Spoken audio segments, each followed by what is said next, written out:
اعوذ باللہ السمیع العلیم من الشیطان الرجیم بسم اللہ الرحمن الرحیم الحمد للہ رب العالمین بارئ الخلائق اجمعین والصلاة والسلام علی اشرف الانبیاء والمرسلین رحمتا للعالمین شفیع المذنبین سیدنا و مولانا ابی القاسم محمد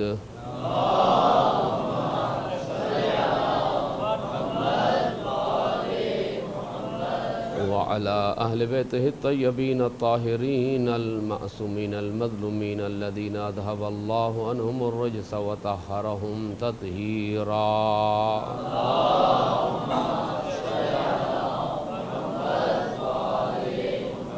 لا سيما بقية الله الأعظم في الأراضين روح وأرواح العالمين لتراب مقدمه الفداء ولعنة الله على أعدائهم أجمعين من الآن إلى قيام يوم الدين أما بعد فقد قال الله سبحانه وتعالى في كتابه المبين وهو أصدق القائلين بسم الله الرحمن الرحيم إن الله لا يغير ما بقوم حتى يغيروا ما بأنفسهم اپنی عزاداری کی قبولیت کے لیے اس عزاداری کی تعلیمات پر عمل پیرا ہونے اور اس عزاداری سے ظہور امام زمانہ کی زمین ہموار کرنے کی توفیق کسب کرنے کے لیے مل کے درود بھیجے محمد و آل محمد۔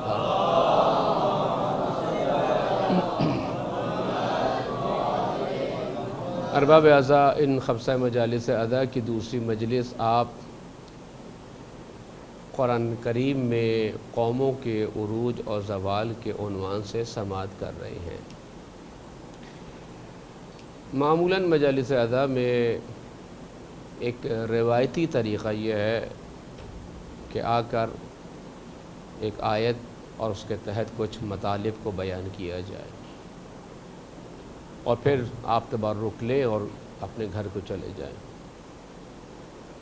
یہ بھی اچھا طریقہ ہے، لیکن ان روایتی مجالس میں، ٹریڈیشنل مجالس میں جو سالوں سے ہوتی رہی ہیں، مقصد اہل بیت کو زندہ رکھا جائے۔ اور اب اسلامی انقلاب کے بعد ہمیں امام زمانہ کی طرف شعور پیدا ہوا، ہم نے امام زمانہ کے ظہور کے بارے میں سوچنا شروع کیا کہ ہماری کیا ذمہ داری ہے بحیثیت شیعہ، ہم اپنے امام کے لیے کیا کر سکتے ہیں۔ ایک چینج آیا، اور یہ چینج بھی کوئی برا نہیں ہے، ہر چینج برا نہیں ہوتا، ہر تبدیلی بری نہیں ہوتی، بلکہ وہ تبدیلی اور چینج اور تغیر برا ہوتا ہے جو قرآن و اہل بیت کی تعلیمات سے متصادم ہو۔ وہ چینج، وہ تبدیلی، وہ دیگرگونی کہ جو قرآن و اہل بیت کے سائے میں ہو، وہ نہ صرف مطلوب ہے بلکہ پسندیدہ اور ممدوح ہے، اس کی مدح کی گئی ہے۔ دونوں مجالس میں جس طرح آپ دیکھ رہے تھے کہ مثلاً ہیہات من الذلت، ذلت ہم سے ہے دور، مثلاً یہ جو انداز ہے عزاداری میں، خوب یہ ایک تبدیلی ہے، پہلے نہیں تھا۔ تو لوگ بہت سے کہتے ہیں نہیں جناب بالکل ویسے ہی ہونا چاہیے جیسے ہوتا رہا ہے، وہ بھی درست ہے، لیکن دونوں قسم کی مجالس میں جس چیز کو مد نظر رکھنا چاہیے وہ ہے امر اہل بیت کا احیاء، اور یہ وہ اصطلاح ہے کہ جس کو خود اہل بیت علیہم السلام نے ہمارے سامنے رکھا ہے کہ ان مجالس میں جو تم برپا کرتے ہو، بیٹھتے ہو، نشست و برخاست کرتے ہو، اگر ہمارا امر، اگر ہمارا مقصد جو ہم اہل بیت کا ہے زندہ ہو رہا ہے تو ہم ایسی مجالس کو پسند کرتے ہیں، قبول کرتے ہیں، اور خدا کی بارگاہ میں تمہارے لیے شفاعت کی دعا کریں گے۔ امر اہل بیت یہ خود ایک وسیع عنوان ہے، میں صرف کہہ کے گزر رہا ہوں۔ لہذا ان مجالس ادا میں خواہ وہ پہلے درجے کی ہوں یا دوسری شکل کی ہوں، امر اہل بیت یعنی مقصد اہل بیت کو زندہ کیا جائے کہ اہل بیت کی تعلیمات کا کیا مقصد تھا۔ اس کو کیا کہا جاتا ہے اصطلاح میں؟ امر اہل بیت کا احیاء، یعنی اس کو زندہ کیا جائے کہ اہل بیت کیوں آئے تھے، امام حسین کربلا کیوں گئے تھے، کربلا کے دو پہلو ہیں، ایک اس کا ظاہری اور مادی اور تاریخی پہلو ہے جس کو مصائب میں معمولاً بیان کیا جاتا ہے، اور مصائب کا جو دورانیہ ہے وہ معمولاً بقیہ مجلس کے حصے سے نسبتاً کم ہوتا ہے۔ مثلا اگر 1 گھنٹے کی مجلس ہے تو 15 منٹ 10 منٹ کے مصائب ہیں، کم و بیش۔ ہم نے اس حصے کو تو بہت بیان کیا ہے جو مصائب کربلا کا ہے، اور ہونا چاہیے، ضروری اور لازم ہے کہ مصائب کربلا کو بیان کیا جائے جو ظلم و ستم اہل بیت پہ ہوا ہے، لیکن ہم اس درد کو بھول گئے کہ جو کربلا کا اصلی درد تھا۔ یوں کہوں کہ کربلا میں 2 قسم کے درد تھے، ایک درد ظاہری تھا اور ایک درد روحانی تھا۔ ظاہری درد امام حسین اور اصحاب امام حسین اور شہدائے کربلا کے جسم پر وارد ہو رہا تھا، تیر، تبر، تلوار، خنجر، نوک سینہ۔ امام کی شہادت ہو گئی، وہ درد ختم ہو گیا۔ ایک اور درد ہے جو امام حسین کا ہے، اور جو اصلی درد ہے کربلا کا، وہ ہے دین کو زندہ کرنے کا درد۔ توجہ کی آپ نے؟ ہم اس کو بھول گئے۔ ہمارا سارا ہم و غم، فکر صرف مصائب پر ہے۔ مصائب کو ہونا چاہیے۔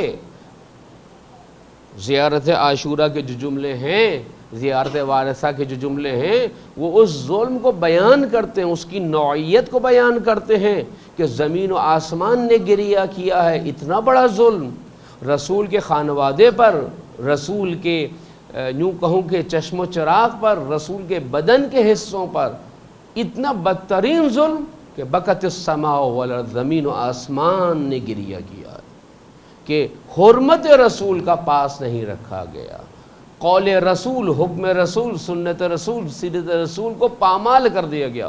بیان ہونا چاہیے وہ در کہ جس پر رسول اللہ 6 مہینے تک آئے تطہیر کے نزول کے بعد السلام علیکم یا اہل بیت النبوہ کہتے تھے، اس در کو جلایا جاتا ہے، اس در کو گرایا جاتا ہے، در و دیوار کے درمیان رسول کی صاحبزادی کو زخمی کیا جاتا ہے۔ بالکل بیان ہونا چاہیے، 100% بیان ہونا چاہیے اس کے تقاضوں کے مطابق، جیسا کہ ہر چیز کا ایک تقاضا ہوتا ہے۔ ہر بات ہر جگہ ہر طرح سے کہنے کی نہیں ہوتی ہے، توجہ رکھیے گا۔ لہٰذا یہ ظلم بیان ہونا چاہیے، لیکن جو اصل درد تھا اہل بیت کا، صدیقہ طاہرہ سلام اللہ علیہا کا، مولا کائنات کا، امام حسن، امام حسین، بقیہ تمام ائمہ طاہرین کا، وہ تھا دین کا درد، کہ دین زندہ ہو، دین قائم ہو، دین نافذ ہو۔ اس کو کہا جاتا ہے، اہل بیت نے اپنی ڈکشنری میں کیا کہا ہے؟ امر اہل بیت کا احیاء کرو، مقصد اہل بیت کو ان مجالس ادا سے زندہ کرو۔ لہذا مقصد مجلس ادا، کیونکہ اس زمانے میں ہمیں عروج کی طرف جانا چاہیے، ہمیں عروج کی طرف جانے سے روکنے کے لیے، ہمیں پرواز روکنے کے لیے ہمارے ہی درمیان سے کچھ افراد آ گئے ہیں، ممبر پہ آ گئے ہیں، شاعر کی صورت میں آ گئے، نوحہ خان کی صورت میں آ گئے، اب امامہ لگا کے بھی آ گئے ہیں، جو کہتے ہیں کہ عزاداری کا کوئی مقصد نہیں، عزاداری خود مقصد ہے۔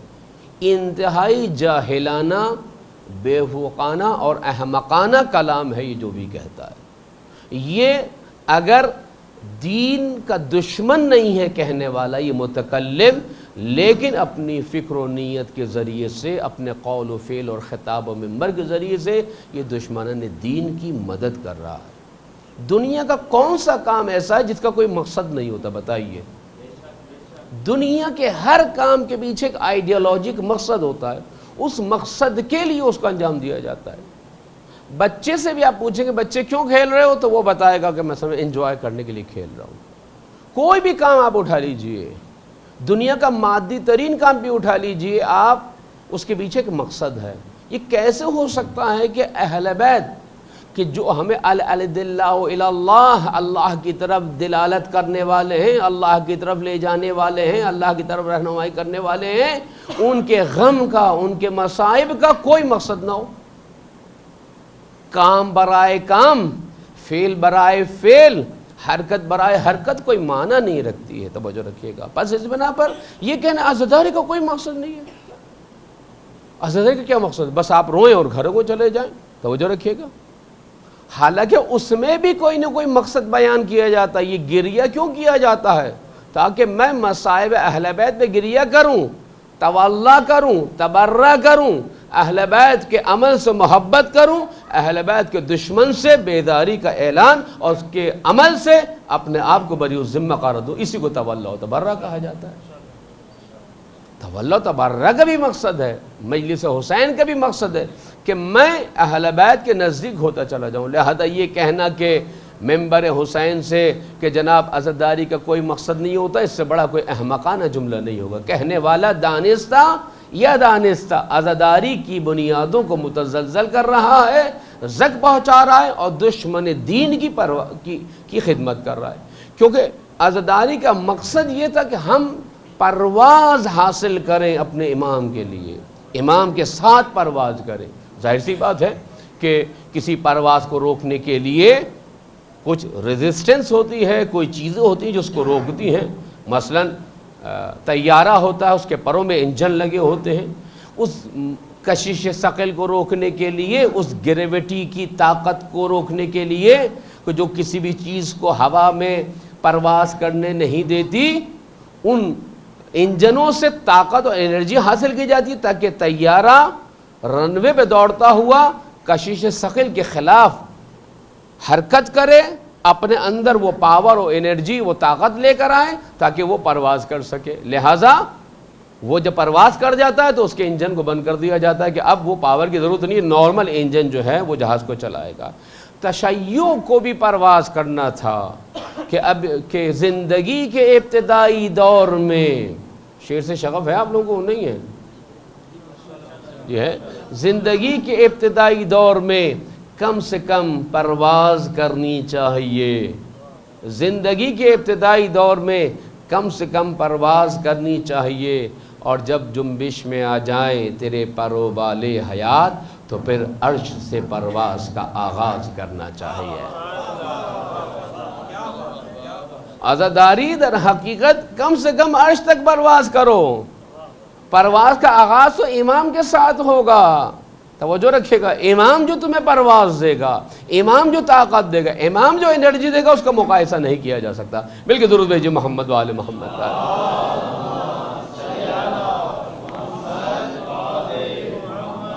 تو نہیں چاہ رہا تھا لیکن چونکہ بات آ گئی تھی تو اس کو عرض کرنا ضروری سمجھتا ہوں۔ دوسری مجلس خمسے کی اور اس کا عنوان ہے قوموں کے عروج و زوال کے اسباب۔ کیوں ہم یہ ڈسکس کر رہے ہیں کہ اس پہ میں سیر حاصل گفتگو کر چکا ہوں۔ پاس کو اسٹڈی کرنے کا کیا مقصد ہوتا ہے، تاریخ کربلا کو بار بار کیوں دہرایا جا رہا ہے، یہ چیزیں میں کل ڈسکس کر چکا ہوں۔ اب نئے مرحلے پہ داخل ہو رہا ہوں۔ یہ جو آیت ہے سورہ رعد، 12ویں آیت کا تقریباً درمیانی حصہ ہے، پوری آیت میں نے نہیں پڑھی۔ خلاصہ کلام یہ ہے کہ خدا نے کہا کہ تمہارے آگے پیچھے سے کچھ چیزیں ہیں جو تمہاری حفاظت کرنے والی ہیں، اور خدا اس وقت تک اس قوم کی حالت نہیں بدلتا کہ جب تک وہ خود اپنی حالت کو تبدیل نہ کریں، خود چینج لے کر نہ آئیں، خود تبدیلی لے کر نہ آئیں۔ اور اگر اللہ کسی قوم کے ساتھ برا ارادہ کرے تو اس برائی کو ٹالنے والا کوئی نہیں ہے۔ یہ آیت جو ہے، یہ شان نزول کیا ہے؟ اس کا شان نزول یہ ہے کہ دو یوں کہوں کہ کافر تھے جو رسول اللہ کے پاس ایک میٹنگ کر آیا آپس میں، خفیہ میٹنگ۔ ایک نے کہا کہ مکر و حیلے سے کام لیتے ہیں اور میں رسول اللہ کو سوال جواب میں پھنساؤں گا اور تم رسول اللہ پہ حملہ کر دینا۔ قیس، اربد بن قیس، اور آپ کی خدمت میں عرض کروں عامر بن طفیل، یہ دو کافر ہیں جو رسول اللہ کے پاس آئے۔ لہذا عامر جو ہے وہ رسول اللہ کے پاس آتا ہے اور کہتا ہے کہ اگر میں مسلمان ہو گیا تو مجھے کیا کرنا پڑے گا؟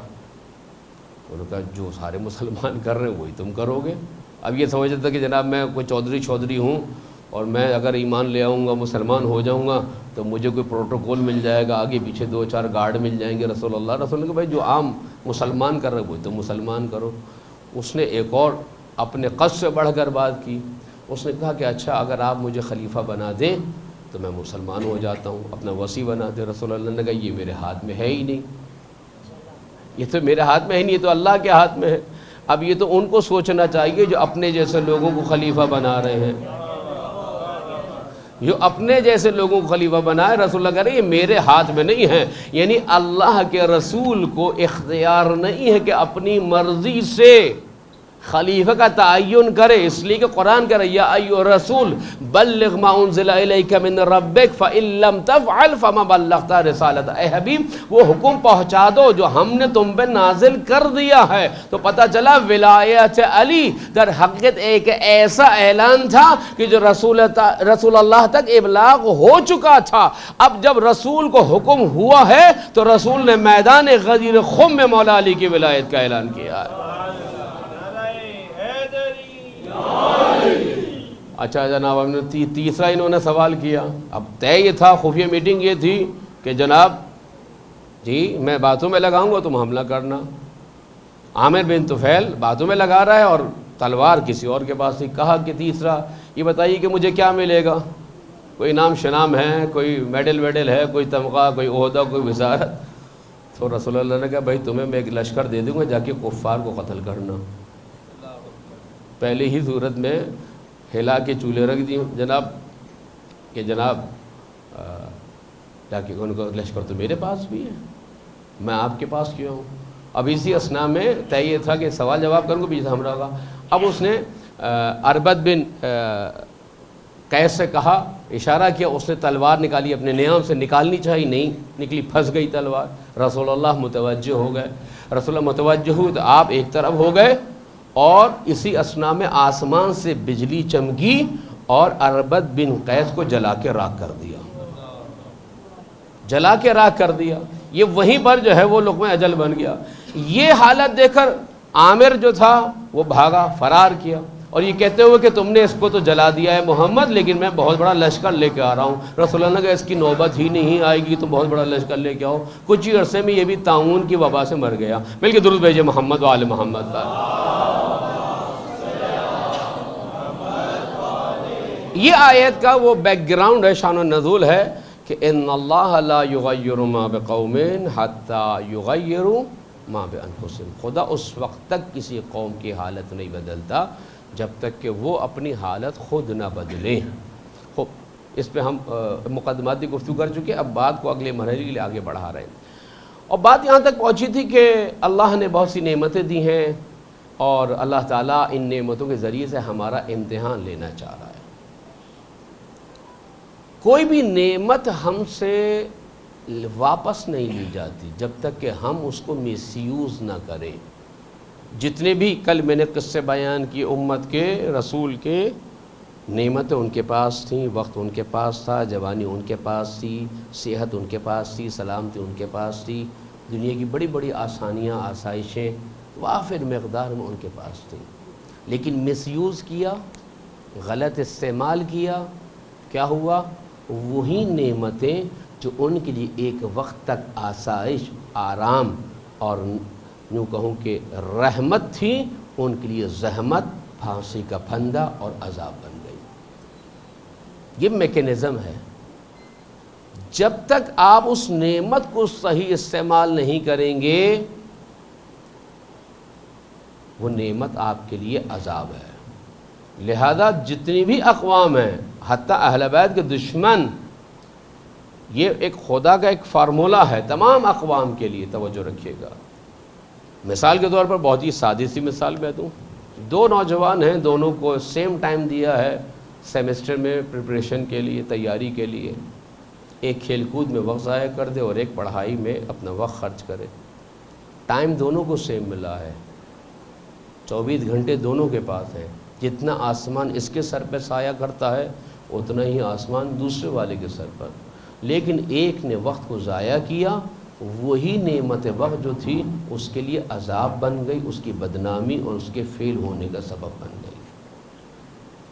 جس نے اسے استفادہ کیا اس نعمت سے بہرہ مند ہو گیا۔ لہذا نعمت کا ایک اصول یاد رکھیے گا، اگر آپ نے صحیح طریقے سے صحیح وقت پر اس کو استعمال کیا، وہ نعمت آپ کے ساتھ رہے گی، آپ کے کام آئے گی، آپ کی خدمت کرے گی، اور اگر مس یوز کیا، غلط یوز کیا، وقت پہ یوز نہیں کیا، یوز کیا، استعمال کیا لیکن وقت پہ نہیں کیا، تو پھر وہ چیز آپ کے کام نہیں آ سکتی۔ مل کے درود بھیجیے محمد و آل محمد کا۔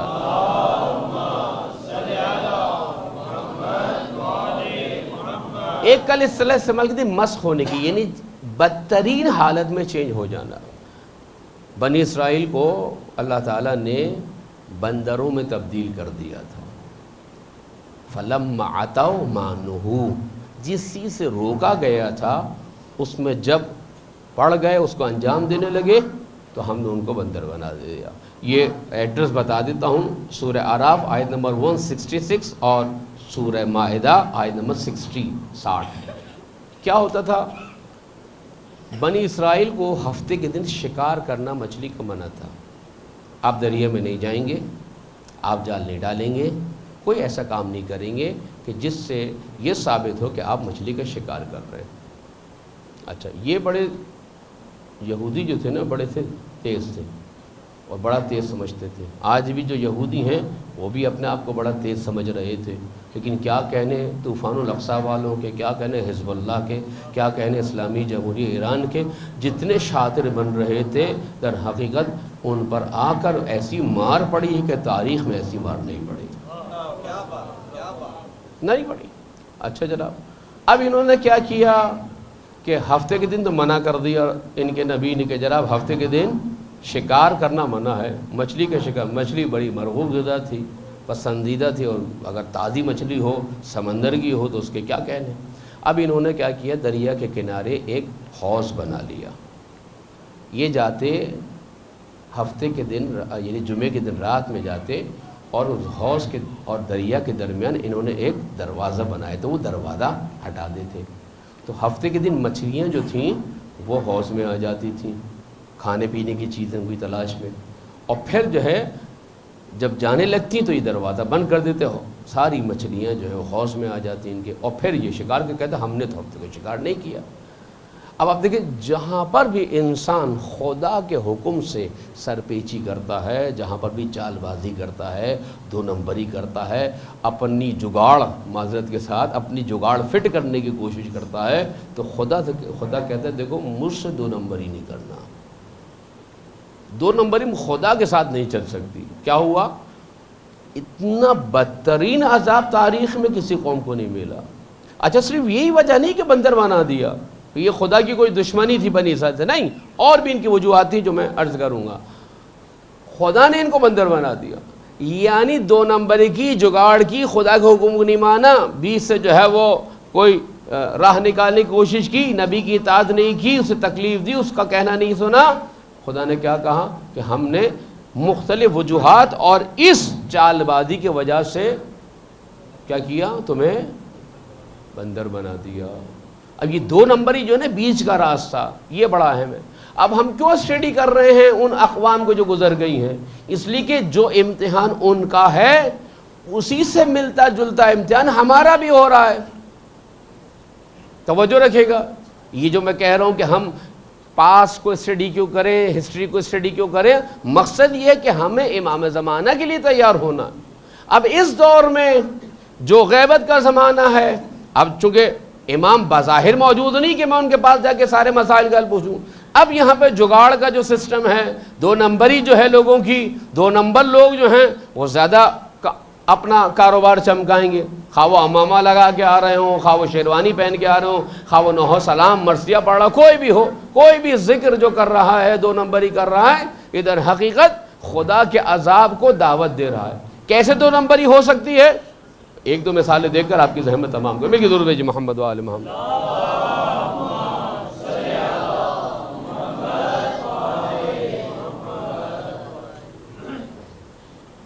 حکم خدا میں جگاڑ پیدا کرنا، معذرت کے ساتھ میں بہت ہی عامیانہ لفظ استعمال کر رہا ہوں تاکہ بچوں کو ذرا سمجھنے میں آسانی ہو، الا اس کے ادبی الفاظ ہیں، وہ ادبی الفاظ استعمال نہیں کر رہا ہوں۔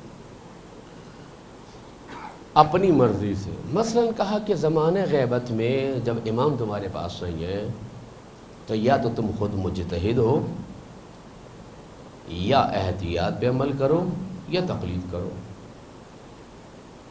تین آپشن دیے۔ یا مجتہد بن جاؤ، اتنا پڑھو لکھو عربی فارسی گرامر اور تمام اسلامی علوم کہ خود قرآن سنت اجماع عقل سے مسائل شرعیہ کو خود پڑھ کر استنباط کرو اور اپنی زندگی کو چلاؤ، کسی عالم کے پیچھے اور جانے کی ضرورت نہ ہو۔ یہ ممکن ہے؟ نہیں۔ احتیاط یعنی کہاں جہاں آپ کو مثلا 2 رکعت نماز پڑھنی ہے، وہاں احتیاط یہ کہہ دی کہ آپ کو 4 رکعت یعنی اب 6 رکعت پڑھنی پڑے گی مثلا، یہ بھی مشکل کام ہے۔ تیسرا آپشن کیا دیا؟ تیسرا آپشن دیا کہ تقلید کرو، سیدھا سیدھا جو عالم ہے، جو جامع شرائط مجتہد، اسے تقلید کرو۔ اب یہاں پہ کیا ہوا؟ وہی جگاڑ، وہی 2 نمبری کہ جناب ہم کیوں تقلید کریں؟ غیر معصوم کی تو تقلید ہوتی ہی نہیں۔ غیر معصوم کی تقلید کیوں نہیں ہوتی بھائی؟ یہ جو حضرت مسلم کو امام حسین نے سفیر بنا کے بھیجا تھا، کیا حضرت مسلم معصوم تھے؟ مولا علی نے مالک اشتر کو اپنا سفیر بنا کے بھیجا تھا، نائب اور اپنا نمائندہ بنا کے بھیجا تھا، کیا مالک اشتر معصوم تھے؟ توجہ رکھیے گا۔ اور پھر یہ کہ خود امام زمانہ نے کہا ہے کہ فَإِنَّهُمْ حُجَّتِ عَلَيْكُمْ وَأَنَا حُجَّتُ اللَّهِ، میں تم پر حجت ہوں اور یہ میری طرف سے تم پہ حجت ہے۔ اب یہاں پہ 2 نمبری کیا ہو رہی ہے کہ ذرا ہم نے تقلید نہیں کرنی۔ بھائی کس کی تقلید کرتے ہو؟ امام زمانہ کی۔ کسی سے پوچھا تم کسی سے تقلید کرتے ہو؟ کہیں گے مولا عباس کی۔ تو میں نے کہا اچھا ذرا مولا عباس سے 2 فقہی مسئلے تو پوچھ کے بتاؤ، تم تو بڑے پہنچے ہوئے ولی اللہ بھائی، حضرت عباس کی تقلید کرتے ہو، 2 مسئلے پوچھ کے بتاؤ۔ نہیں، امام زمانہ سے رابطہ ان کی تقلید کرتے ہو؟ ماشاءاللہ بھائی امام زمانہ 2 مسئلے پوچھ کے بتاؤ، پتہ تو چلے نا۔ وہ بھی جائے گا تحفۃ العوام کھولے گا، وہ بھی کسی مجتہد کی لکھی ہوئی ہے، وہ بھی کسی عالم کی لکھی ہوئی ہے۔ تو جہاں 2 نمبری ہے، جہاں حکم امام کو کراس کرنا ہے، بائی پاس کرنا ہے، وہ پھر اپنا آپ کو مشکل میں ڈالنا ہے۔ اور آپ کی خدمت میں عرض کروں کہ وہ خدا کے عذاب کو دعوت دینی۔ مل کے درود بھیجئے محمد و آل محمد کا۔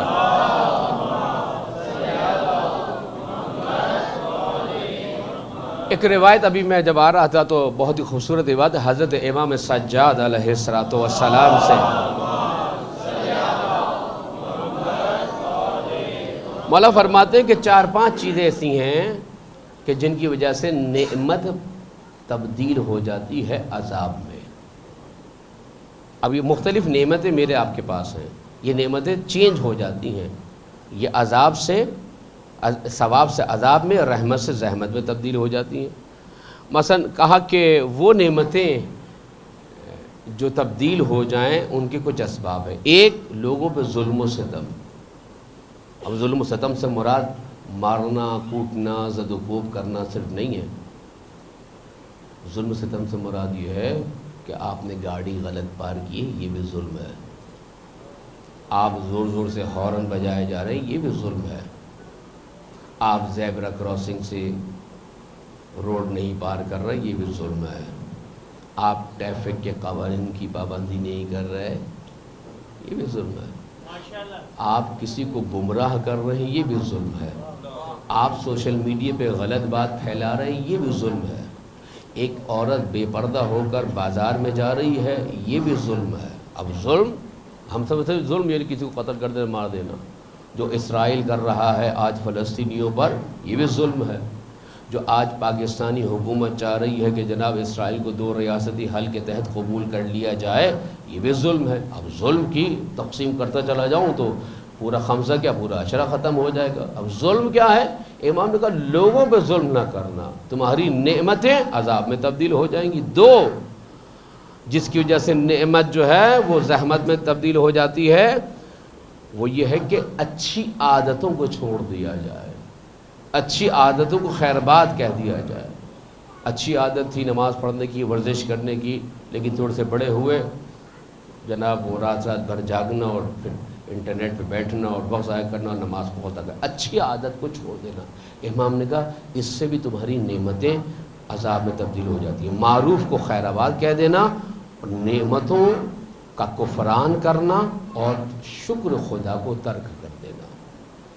اب یہ 4تھا امام 72 کا عزدار مولا یہ کہہ رہا ہے، توجہ رکھیے گا کہ یہ وہ چیز ہیں، یہ وہ کام ہیں۔ اب اس کو ذہن میں رکھیں، ہم کب کہاں کون سا کام کر رہے ہیں، یعنی میں اپنی نعمتوں کو ضائع کر رہا ہوں، میں اپنی نعمتوں کو یوں کہوں کہ عذاب میں تبدیل کر رہا ہوں۔ بس اس بنا پر لازم و ضروری ہے کہ ان مجالس اعداد سے وہ تبرک لے کہ جو ہمیشہ باقی رہنے والا. ایک تبرک وہ ہے جو دروازے پر مجلس کے اختتام میں آپ کو ملتا ہے، وہ آپ کھاتے ہیں اس کے بعد ختم ہو جاتا ہے. لیکن ایک وہ تبرک ہے جو دنیا میں بھی آپ کے ساتھ ہے، قبر میں بھی آپ کے ساتھ ہے، قبر اور برزخ میں بھی آپ کے ساتھ ہے، قیامت میں بھی آپ کے ساتھ ہے. وہ ہے امام حسین علیہ السلام کی دوستی اور محبت. یہ تبرک جس کو حاصل ہو گیا، حسین کی معیت، حسین کی پیروی، حسین کا ساتھ دینا، حسین کے مقصد کو پہنچانا، اور اس حسینیت کے ذریعے سے امام زمانہ کے ظہور کے لیے کام کرنا مل جائے انداز سے، یہ وہ تبرک ہے کہ آپ کا بدن مر بھی جائے گا لیکن یہ آپ کی روح کے ساتھ ساتھ سفر کرتا رہے گا، اور نہ صرف سفر کرتا رہے گا بلکہ یہ تبرک آپ کو جنت تک پہنچا دے گا. مل کے درود بھیجے محمد و آل محمد پر.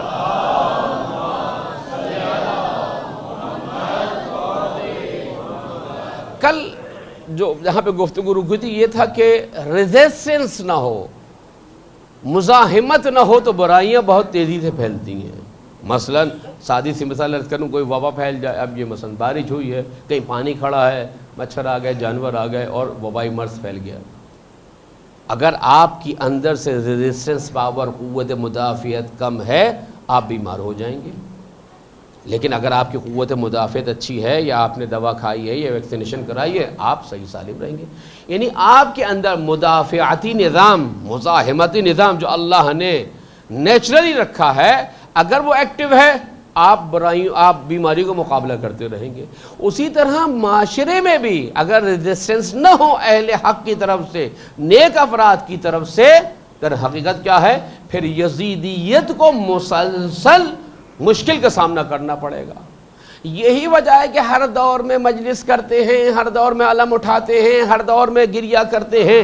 اس لیے کہ یہ علم اٹھانا صرف علم اٹھانا نہیں ہے، یہ یزیدیت کے خلاف مزاحمت کا اعلان ہے کہ تم نے عباس کے دونوں شانوں کو جدا کر کے علم چھینا تھا، آج ہم پوری قوت سے قیامت تک علم اٹھاتے رہیں گے. توجہ کیا؟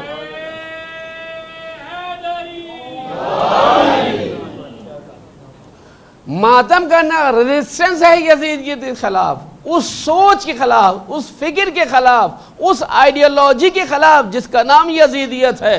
یعنی صرف یزید کا مقابلہ حسین سے کربلا میں 61 ہجری میں نہیں تھا وہ وہاں ختم نہیں ہوا. اب حسین حسینیت میں تبدیل ہو گئے، یزید یزیدیت میں تبدیل ہو گئی، اور تا قیامت یہ سلسلہ چلتا رہے گا. لہذا مجلس کرتے جاؤ اور حسینیت کا علم بلند کر کے یزیدیت کی راہ میں مزاحمت ایجاد کرتے چلے جاؤ. نعرہ تکبیر، اللہ اکبر، نعرہ رسالت، یا رسول اللہ، نعرہ حیدری. بات آ گئی تو عرض کرتا چلوں. آپ گھر پہ علم لگاتے ہیں یہ بتانے کے لیے کہ یہاں ایک مولائی رہتا ہے، مولا کا چاہنے والا رہتا ہے. لیکن اس کا ایک اور بھی مقصد ہے. وہ کیا ہے کہ اس گھر پر علم کا سایہ ہوگا اور اس دل پر علمدار کا سایہ ہوگا. صرف گھر پہ سایہ نہیں کرنا ہے، اصل ولایت یہ ہے، کربلا یہ ہے کہ دل پر ان کی حکمرانی ہو، دل پر ان کا راج ہو، دل پر ان کا در حقیقت قبضہ ہو، تاکہ ہم جو ہے ان کے سائے میں زندگی بسر کر سکیں. میں کہ درود بھیجے محمد و آل محمد کا.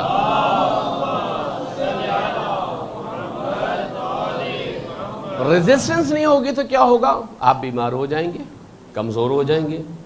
معاشرے میں بھی اب قومیں جو تھیں، ہم نے بتایا کہ قومیں جو تھیں انبیاء کے پیچھے چل رہی تھیں. بیچ میں کچھ لوگ آ گئے سیاستدان، جہاں پر بھی غیر ضروری نام و نمود، شہرت، پبلسٹی، سوشل میڈیا کا استعمال ہوگا، اس کا مطلب یہ ہے یہ 2 نمبری ہے.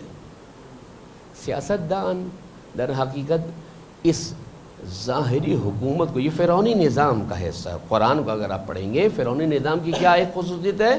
پبلسٹی کرنا، نام و نمود، بار بار لوگوں میں اعلان بھیجنا. اگر آج ہمیں فرعونی نظام کو پہچاننا، یہ فرعونی نظام ہے جہاں نام و نمود نظر آئے، جہاں شہرت پسندی نظر آئے، جہاں اپنے آپ کو پیش کرنا نظر دنیا میں آپ دیکھ لیجئے، آپ کو مثالیں جو ہے وہ بھری مل جائیں گی آپ کے اطراف میں، بہت ساری مثالیں نام و نمود کی. یہ سب کیا ہے؟ فرعونی نظام کا حصہ ہے کہ جھوٹی، تزویری، کاذب اور ان نیچرل پبلسٹی کے ذریعے سے لوگوں کے اندر جو ہے وہ جگہ بنانے کی کوشش کرو. یہی وجہ حضرت امام سجاد علیہ السلام نے فرمایا تھا کہ تم جسموں پہ حکومت کرتے ہو اور ہم دلوں پر حکومت کرتے ہیں. تم جسموں پر حکومت کرتے ہو. یہی وجہ ہے کہ جسم پر، میثم تمار کے جسم پر در حقیقت کس کی حکومت تھی؟ یزیدیوں کی حکومت تھی، دشمنان علی کی حکومت تھی کہ ہم تمہاری گردن سے، تمہاری گدی سے تمہاری زبان کو نکال لیں گے، تمہارے ہاتھ اور پیر کو کاٹ دیا جائے گا. اس نے کہا جسم تمہارے پاس ہو سکتا ہے لیکن روح علی کی غلام ہے، غلام ہی رہے گی.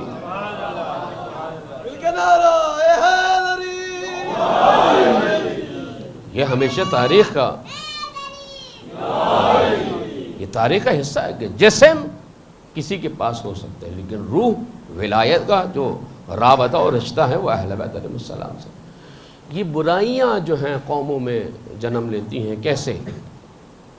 اور ہم جو امام کی طرف جا رہے ہیں، ایک ایسے مستقبل کی طرف، ایک ایسے سویرے اور اجالے اور صبح کی طرف ہمارا سفر ہے کہ جس کا انتظار 1,24,000 انبیاء اور 13 معصومین اور ان کے پیروکاروں نے کیا ہے. تصور کر سکتے ہیں 1,20,000 انبیاء جس کا انتظار کرتے رہے، 13 معصومین جس کے لیے زحمتیں برداشت کرتے رہے. کربلا در حقیقت اسی صبح انتظار امام زمانہ کا ایک مقدمہ ہے. توجہ رکھیے گا، ہم ایک ایسے مستقبل کی طرف پڑھ رہے ہیں کہ اس سے بڑھ کر، اس سے زیادہ گلوریس، اس سے زیادہ خوبصورت، اس سے زیادہ دلکش، جذاب، دلکش کوئی اور وقت نہیں ہوگا جو امام کے ظہور کا وقت ہوگا. کہ روایت میں ہے کہ امام اب تک جتنے حروف ہیں جن سے ریسرچ ہوئی ہے، ترقی ہوئی ہے، وہ 2 حروف ہیں. باقی اب 25 حروف امام زمانہ اپنے ساتھ لائیں گے. تو آپ تصور کریں صرف 2 حروف سے اتنی ترقی ہے. جب امام آئیں گے تو پھر کتنی ترقی ہوگی، اصل تصور نہیں کر سکتے. یہ خود ایک موضوع ہے کہ امام جب تشریف لائیں گے تو کیا ہوگا، حکومت کیسے ہوگی. بہرحال تو ہم ایک ایسے مستقبل کی طرف بڑھ رہے ہیں کہ ہمیں سوچنا چاہیے. اور اس دور میں در حقیقت مجالس ادا، با مقصد مجالس ادا جو امر اہل بیت کا احیاء کرے، یہ ہمیں پاور دیتی ہیں، طاقت دیتی ہیں، معاون و مددگار ہوتی ہیں کہ ہم اپنے آپ کو امام کے لیے تیار کریں. اگر ان مجالس سے امام کی تیاری کا جذبہ و ولولہ آپ کے اندر نہیں ہے تو سوچنا چاہیے کہ یہ میں نے عزاداری کی ہے یا نہیں کی ہے. اس لیے کہ امام حسین اور امام زمانہ میں کوئی جدائی نہیں ہے. آپ روز عاشور کیا پڑھتے ہیں؟ اعظم اللہ اجورنا اجورکم بمصابنا، کہ ہم اللہ آپ کے اور ہمارے اجر کو زیادہ کرے امام حسین کے مصائب میں، اور ہمیں ان کے خون کا بدلہ لینے والوں میں سے قرار دے امام زمانہ کے لیے جو آل محمد میں سے. وہ حسینی نہیں ہے، وہ حسینی عزادار نہیں ہے کہ جس کے دل میں امام زمانہ کے لیے جذبہ نہ ہو. وہ ماتمی نہیں ہے، وہ ذاکر نہیں ہے، وہ نوخان نہیں ہے، وہ مومنہ عزادار نہیں ہے کہ جس کے دل میں حسین کا درد ہو اور امام زمانہ کا درد نہ ہو کہ میرا مولا آئے. معذرت کے ساتھ میں ایسے موقع پہ کہتا ہوں، امام زمانہ کے بغیر ہماری گاڑی بہت اچھی چل رہی ہے، بہت سکون سے. ہمیں کوئی جلدی نہیں کہ امام جلد آ جائے. کہہ دیتے ہیں کیونکہ ائمہ نے کہا کہ جلدی آ جاؤ، العجل مولا، جلدی آئیے، کلا محل بسر، ابھی آ جائیے، اسی لمحے آ جائیے. لیکن حقیقت یہ ہے کہ امام کے بغیر ہماری زندگی بہت نارمل بہت سکون سے ہے، بجلی کے بل دے رہے ہیں جی، گروسری ہو رہی ہے، سودا سلب خریدا جا رہا ہے، بچے اسکول میں پڑھ رہے ہیں، بیٹی داماد بھی ہے، بہو بھی ہے، ساری زندگی بہت پرسکون ہے۔ بہت زیادہ ضرورت نہیں ہمیں امام کی۔ اگر دیکھا جائے ہم کس بے سکونی کے ساتھ زندگی بسر کر رہے ہیں، یعنی تڑپ ہونی چاہیے تھی امام کے لیے۔ لہذا قوموں کا عروج و زوال کا موضوع ہم یہ کہتا ہے کہ دیکھو سوچو کہ تمہارا امام کا ہے کہ روز قیامت ہر قوم کو اس کے امام کے ساتھ بلایا جائے گا۔ تو مجھے کیا امام کے ساتھ بلایا جائے گا تو کیا میں اس قابل ہوں کہ کہہ سکوں کہ مولا ہاں میں نے زمانہ غیبت میں آپ کے لیے کچھ کام کیا تھا؟ سوچیں، جیسے کل میں نے ایک آپ کو ہوم ورک دیا تھا کہ آپ سوچیں جا کے کہ میں امام کے لیے کیا مفید ہوں۔ میں امام سے اپنی ہر چیز دے رہا ہوں، دعا ان کے ذریعے سے، دین ان کے ذریعے سے، دنیا ان کے ذریعے سے، انکریمنٹ ان کے ذریعے سے، لون ان کے ذریعے سے، بچے ان کے ذریعے سے، اولاد، صحت، ہر چیز ان کے ذریعے سے۔ مولا دے دو، مولا دے دو، مولا دے دو۔ دو قسم کے شیعہ ہوتے ہیں، ایک ہوتا ہے طلبگار، دے دو دے دو دے دو، منت مرادیں دے دو، یہ کر دو وہ کر دو، دعا پوری کر دو۔ اور ایک ہوتا ہے قرض کو ادا کرنے والا کہ ہاں مولا میری بھی ذمہ داری ہے، میں بھی آگے بڑھوں، میں بھی کچھ کروں آپ کے ظہور کے لیے، آپ کے قیام کے لیے، آپ کے جد حسین کے ظالموں کے دشمنوں سے بدلہ لینے کے لیے۔ وہاں پہ ہم پیچھے ہٹ جاتے ہیں۔ سوچنا چاہیے کیوں قومیں جو ہے نا مثلا تباہ و برباد ہو جاتی۔ کل میں نے ایک واقعہ سنا تھا حضرت داؤد کا۔ 1,00,000 افراد تھے، 60,000 نیک تھے، 40,000 بدکار تھے۔ خدا نے کہا کہ جو بدکار برے افراد ہیں ان کو کیا کرو؟ رحمت کی امید دلاؤ، ثواب کی باتیں کرو، اور جو گناہگار جو نیک ہیں ان کو ڈراؤ۔ تو کہا کہ یہ تو الٹا معاملہ ہے، جن کو ڈرانا چاہیے وہ تو گناہگار ہیں، جن کو ثواب کی باتیں کرنی چاہیے جن سے، وہ تو نیک ہیں۔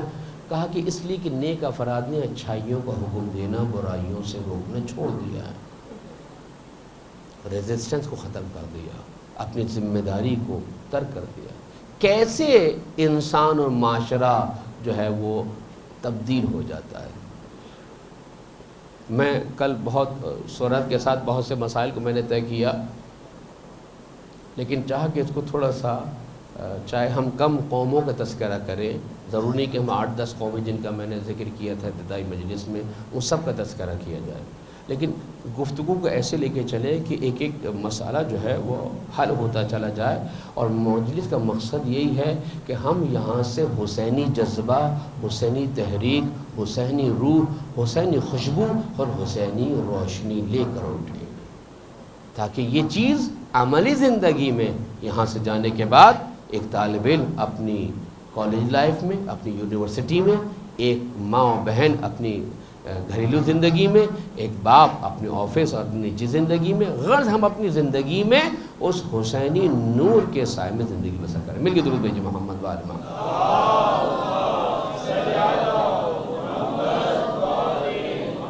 سب سے پہلی چیز جو کہ میں نے بتایا نا، آپ ایک ایسے مستقبل کی طرف، فیوچر کی طرف بڑھ رہے ہیں جس کی تاریخ میں مثال نہیں ہے۔ تمام انبیاء، تمام اولیاء، تمام ائمہ جس کا انتظار کرتے رہے، تو آپ کے خیال میں کیا شیطان بیکار بیٹھا ہوا ہے؟ دجال بیکار بیٹھا ہوا ہے؟ دشمن طاقتیں بیکار بیٹھی ہوئی ہیں؟ نہیں، وہ بھی فائنل کی تیاری کر رہے ہیں۔ جب فائنل ہوتا ہے نا، یہ فائنل مقابلہ ہے حق و باطل کا، جب فائنل ہوگا تو دونوں ٹیمیں پوری تیاری کے ساتھ اترتی ہیں، دونوں نیٹ پریکٹس کرتی ہیں، تب جا کر وہ فائنل میں اترتی ہیں۔ سیمی فائنل ہوتا ہے، کوارٹر فائنل ہوتا ہے، اس کے بعد جا کر جو ہے فائنل میں اترتے ہیں۔ تو خداوند عالم آپ کو جو روایات کا خلاصہ ہے، یہ جو کچھ بھی نظر آ رہا ہے، یہ سیمی فائنل یا کوارٹر فائنل ہے۔ خداوند عالم آپ کو دکھا رہا ہے کہ کیا ہونے جا رہا ہے، لہذا اپنے آپ کو تیار کرو۔ دشمن اپنی تیاری کر رہا ہے، شیطانی ٹولہ، شیطان پرست گروہ اپنی تیاری کر رہے ہیں۔